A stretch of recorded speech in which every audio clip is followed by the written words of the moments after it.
क्यों मनाई जाती है बसंत पंचमी? मानव जीवन में जो स्थान यौवन का है वही स्थान ऋतुओं में बसंत का है। वसंत ऋतु को ऋतुराज कहा जाता है। बसंत ऋतु की शोभा और सौंदर्य देखने लायक होती है। शिशिर ऋतु में पेड़ पौधों पर से पुराने पत्ते झड़ जाते हैं।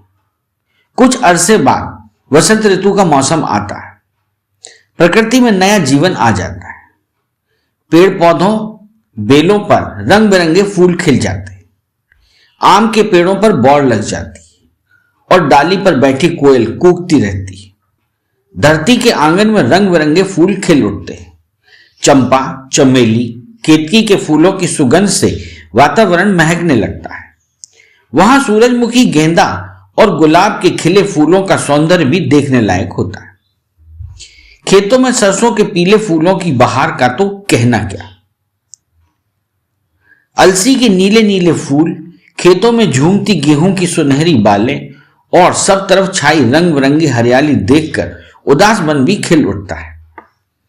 कोयल की कूक, भौरों का फूलों पर गुंजन और रंग बिरंगी तितलियों की फूलों पर भागदौड़ शुरू हो जाती है। सचमुच भारत देश ही एक ऐसा देश है जहां प्रकृति का अक्षय भंडार है। 12 महीने ऋतुएं भारत देश की धरती का श्रृंगार करती रहती। भारत 30 त्योहारों और पर्वों की अनूठी संस्कृति का देश भी है। ऐसा देश जहां हर ऋतु परिवर्तन को पर्वों का रूप देकर बहुत प्राचीन काल से ही इन्हें हर्षोल्लास के साथ मनाया जाता रहा है। भारतीय उत्सवों में वसंत उत्सव एक प्रमुख उत्सव रहा है। माघ मास के शुक्ल पक्ष की पंचमी एक तरफ ज्ञान की देवी सरस्वती की पूजा का पवित्र पर्व है, तो दूसरी तरफ प्रकृति सौंदर्य की अधिष्ठाता ऋतुराज वसंत के शुभारंभ का प्रतीक भी बसंत पंचमी है। बसंत पंचमी को समृद्धि का प्रतीक भी कहा जाता है और शायद इसीलिए ही बसंत पंचमी को श्री पंचमी भी कहा जाता है। सूर्य की चाल से पृथ्वी पर 6 ऋतुएं होती हैं। सूर्य के उत्तरायण होने पर वसंत, ग्रीष्म तथा वर्षा तथा दक्षिणायन होने पर शरद, हेमंत, शिशिर, ग्रीष्म, वर्षा आदि ऋतुएं आती हैं। इनमें 3 ऋतुएं तो मुख्य होती हैं और शेष 3 इन्हें सहने की शक्ति प्रदान करती है। 6 ऋतुओं में बसंत सबसे सुहावनी होती है। इस ऋतु में मौसम की समरसता बनी रहती है। न तो ग्रीष्म काल की तपन होती है और न ही शीत ऋतु की ठिठुरन। प्रातः काल, दोपहर, सायंकाल और रात्रि चारों काल मधुर होते हैं। इस ऋतु में शीतल, मंद, सुगंध पवन चलती है जो शरीर को सुखदायी और मन को प्रफुल्लित करने वाली होती है। मन प्रसन्न रहता है, उदासी दूर रहती है और चेहरा खिला खिला सा रहता है। व्यक्ति अनुरागमय रहता है। उसकी आशाएं, इच्छाएं आमोद प्रमोद की ओर ज्यादा होती हैं। बसंत मास को चैत बैसाख मास कहा जाता है।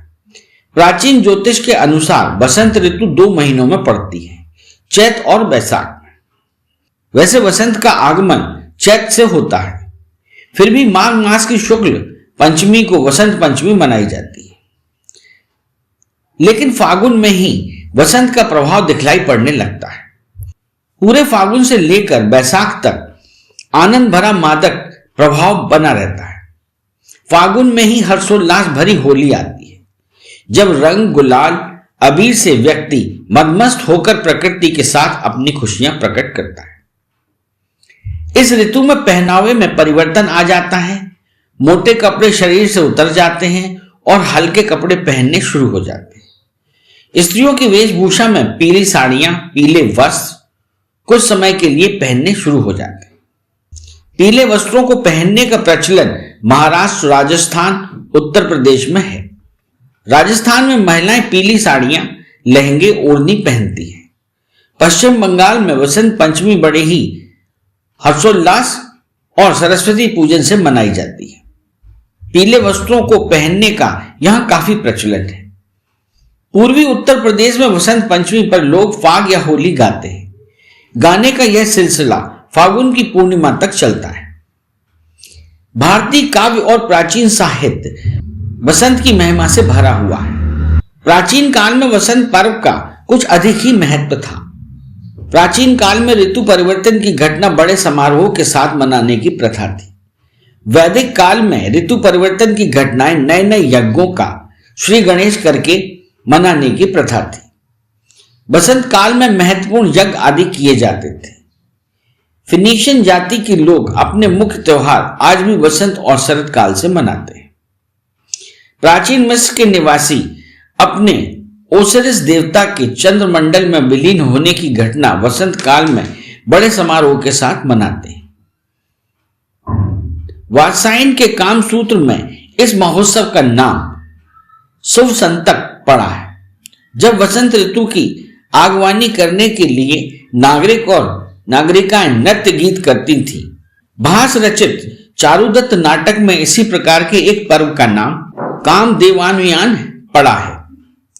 नाटक में बताया गया कि कामदेव का चित्र लेकर बाजे गाजे के साथ नागरिकों का भारी जुलूस निकाला जाता था।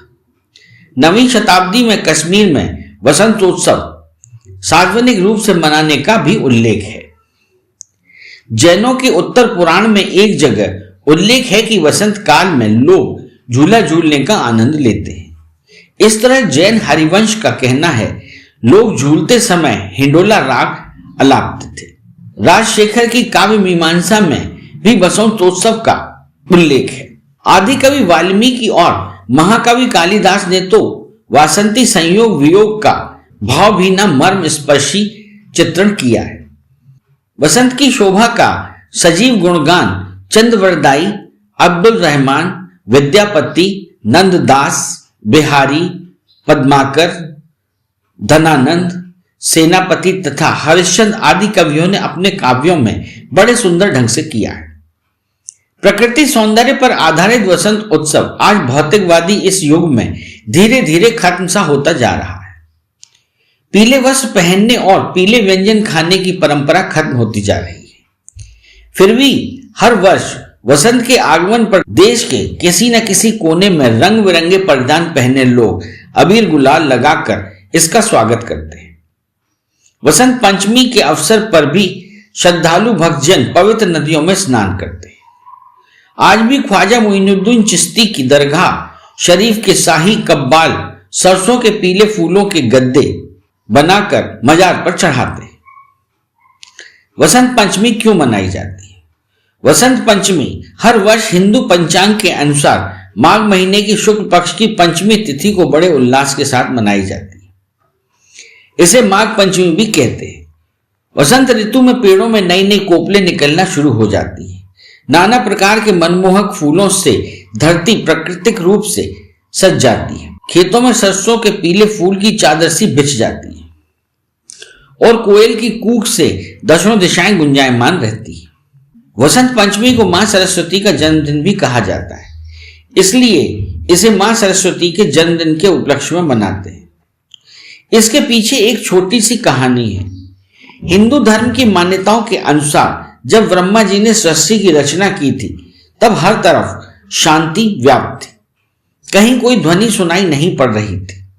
उस समय भगवान विष्णु की आज्ञा से ब्रह्मा जी ने अपने कमंडल से जल लेकर धरती पर छिड़का, जिससे एक अद्भुत शक्ति एवं चतुर्भुज हाथों वाली नारी का अवतार हुआ, जिनके हाथों में वीणा, माला, पुस्तक इत्यादि थी। और जब उन्होंने ब्रह्मा जी के कहने पर वीणा बजाई तो हर तरफ संसार में ध्वनि फैल गई। तब ब्रह्मा जी ने वीणा की देवी को सरस्वती के नाम से पुकारा, जो कि ज्ञान और संगीत की देवी भी कहलाती है। इसी कारण इस दिन को मां सरस्वती की उत्पत्ति के रूप में मनाया जाता है। इस दिन को बच्चे के जीवन में एक नई शुरुआत के रूप में देखा जाता है। परंपरागत रूप से बच्चों को इस दिन पहला शब्द लिखना सिखाया जाता है, क्योंकि इस दिन को ज्ञान की देवी की पूजा के साथ एक नई शुरुआत मानी जाती है। वसंत पंचमी है शुभ दिन। ज्योतिष के मुताबिक वसंत पंचमी का दिन अबूझ मुहूर्त के तौर पर जाना जाता है और यही कारण है कि नए काम की शुरुआत के लिए सबसे अच्छा दिन माना जाता है। वसंत पंचमी के दिन पीले रंग के वस्त्र पहनकर पूजा करना भी शुभ होता है। इतना ही नहीं, इस दिन पीले पकवान बनाना भी काफी अच्छा माना जाता है। कैसे करें मां सरस्वती की पूजा। शिक्षण संस्थानों में मां सरस्वती की पूजा के साथ साथ घरों में भी यह पूजा की जाती है। अगर आप घर में मां सरस्वती की पूजा कर रहे हैं तो इन बातों का ध्यान जरूर रखें। सुबह सुबह नहाकर मां सरस्वती को पीले फूल अर्पित करें। इसके बाद पूजा के समय मां सरस्वती की वंदना करें। पूजा स्थान पर वाद्य यंत्र और किताबें रखें और बच्चों को भी पूजा स्थल पर बिठाएं। बच्चों को तोहफे में पुस्तक दें। इस दिन पीले चावल या पीले रंग का भोजन करें। वसंत पंचमी पर सरस्वती पूजा का मुहूर्त। वसंत पंचमी के दिन आपको माता सरस्वती की पूजा के लिए कुल 5 घंटे 37 मिनट का समय मिलेगा। आपको इसके मध्य ही सरस्वती जी की पूजा करनी है। वसंत पंचमी को सुबह 6:59 से दोपहर 12:35 के बीच सरस्वती पूजा का मुहूर्त बन रहा है। पीले रंग का इस दिन काफी महत्व होता है। वसंत का रंग होने के कारण पीले रंग को वासंती रंग भी कहते हैं। यह रंग समृद्धि, प्रकाश, ऊर्जा और आशीर्वाद का प्रतीक है। इस कारण लोग पीले रंग के कपड़े पहनते हैं और पीले रंग में पारंपरिक व्यंजनों को बनाते हैं। लोक कथाओं के अनुसार धन और समृद्धि को लाने के लिए वसंत पंचमी पर सांप को दूध पिलाया जाता है। पतंग उड़ाना, जो कि भारत का एक लोकप्रिय खेल है, वसंत पंचमी के त्योहार के साथ जुड़ा हुआ है। खास तौर पर पंजाब में पतंग उड़ाने की परंपरा काफी महत्व रखती है। वसंत पंचमी के दिन ही होलिका की मूर्ति के साथ लड़कियों को इकट्ठा करके एक सार्वजनिक स्थान पर रख दिया जाता है और अगले 40 दिन के बाद होली से एक दिन पहले श्रद्धालु होलिका दहन करते हैं, जिसमें छोटी छोटी टहनियों और अन्य ज्वलनशील सामग्री भी डालते हैं। हमारे भारत में कोई भी त्योहार मीठे के बिना अधूरा होता है। आइए देखते हैं अलग अलग जगहों पर क्या क्या मीठे पकवान इस दिन बनाए जाते हैं। बंगाल, मां सरस्वती को बूंदी के लड्डू और मीठे चावल अर्पित किए जाते हैं। बिहार, मालपुआ, खीर और बूंदी मां सरस्वती को अर्पित की जाती है। उत्तर प्रदेश, यहां भगवान कृष्ण को केसरिया चावल अर्पित करते हैं। पंजाब, यहां मीठे चावल, मक्के की रोटी, सरसों का साग खाया जाता है। अरे हाँ, इस चैनल को लाइक और सब्सक्राइब करना ना भूलें। देखते रहिए बंजारा बीट्स।